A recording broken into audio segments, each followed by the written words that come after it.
Umisa na tayo ng sibuyas, bawang at saka kamatis para sa ating lutuin na tinola na native chicken. Mga kasambot.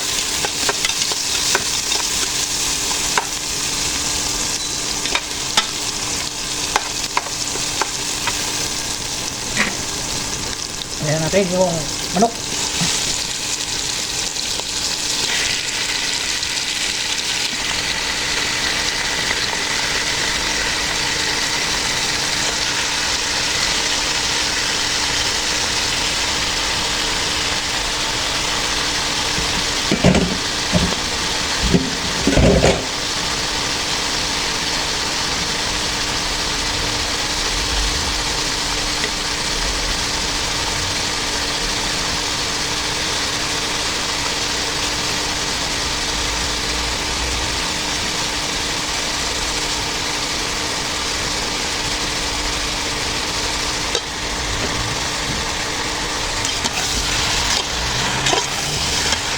Lagyan na ng aswite, pampapula. Lagyan natin ng sabaw ang ating tinola na native chicken. Ulam ideas para sa tanghali. Shout out sa mga sulit natin followers dyan. Thank you sa inyong suporta dahil nakaabot na tayo ng 23k followers. Lagyan natin ng papaya at saka sili sa ating tinola na native chicken. Ulam ideas para sa tanghali.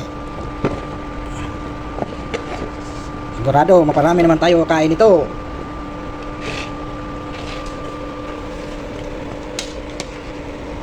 Tingnan nyo naman.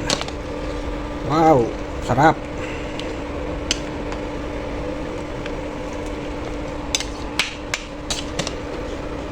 Tinola. Malapit na maluto mga kasandok ang ating tinola na native chicken. Tingnan nyo naman, oh. Sarap. Sabaw pa lang, ulam na. Tikman natin ang sabaw. Tapos lagyan na natin yung dahon ng malunggay. Sarap. Hindi tayo nakabili ng dahon ng sili kasi sobrang mahal. Kaya malunggay na lang ilagay natin.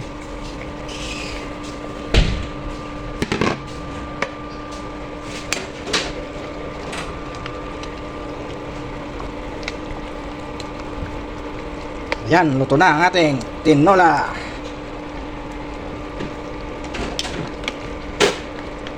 Wow. Ayan mo.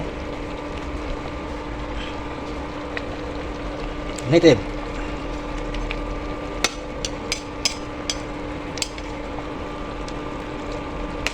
Sarap ng sabaw niya.